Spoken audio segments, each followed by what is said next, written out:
أعوذ بالله من الشيطان الرجيم بسم الله الرحمن الرحيم شهر رمضان الذي أنزل فيه القرآن هدى للناس وبينات من الهدى والفرقان صدق الله المولى العظيم. My dear brethren, Assalamu alaikum wa rahmatullahi wa barakatuh. In the English language, there is a riddle, so lugh uhjiya, a riddle which says, what is stranger than sending coal to Newcastle?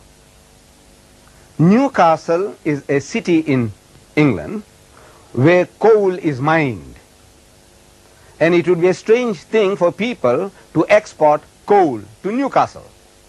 But the question is, the riddle is, what is stranger than that? And a modern answer to that riddle is sending oil to Arabia, meaning to the Arab countries. It's stranger than sending coal to Newcastle. Now, I, as a Muslim from the southmost tip of Africa, nearest to the South Pole, I am coming here to Arab lands, to Muslims who were originally where Islam started from, and I am coming to tell them something about Ramadan.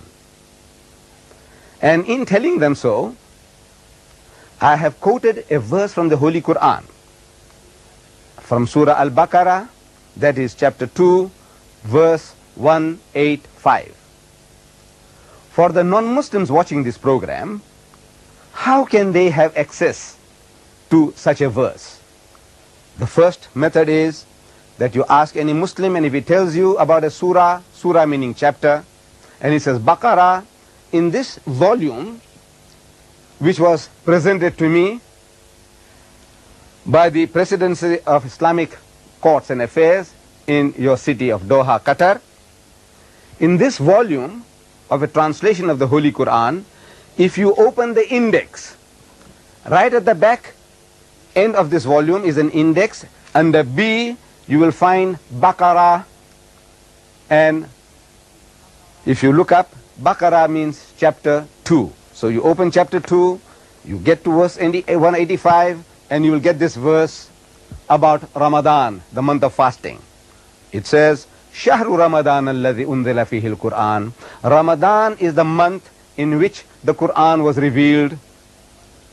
Hudal lin-nasi, in it is guidance for mankind, not only for the Arabs, not only for the Indonesians, not only for the Pakistanis, but for the whole of mankind. Hudal lin-nasi wa bayyinatin min al-huda wal furqan. And it is a fuller explanation of the revelation of God, and a guidance, and as a discrimination, as a standard of judging right from wrong. This is the Quran, the final revelation of God Almighty to mankind. So Ramadan is the month in which the Quran was revealed. And two verses before this one, in verse 183, we are told, Ya ayyuhalladhina amanu, say, O you who believe, O men of faith, Ya ayyuhalladhina kutiba alaykum as-siyamu kama kutiba ala alladhina min qablikum. Says fasting has been ordained for you, has been prescribed for you, as it had been prescribed for those before you. لَعَلَّكُمْ تَتَّقُونَ, that ye may learn self-restraint, that ye may learn discipline. The purpose of fasting, we find here, told to us by God Almighty, is not just to starve ourselves, but that we may learn self-discipline. And there is nothing new in this. It is not entirely something novel, that God Almighty had ordained this system of fasting for the previous religious systems.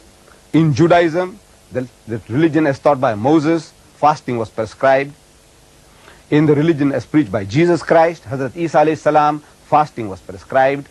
And we read in the Christian scriptures, in what is called the New Testament in English, that Jesus Christ, he told his disciples that when you fast, do not fast as the hypocrites do. They do not wash their faces and they do not brush their hair.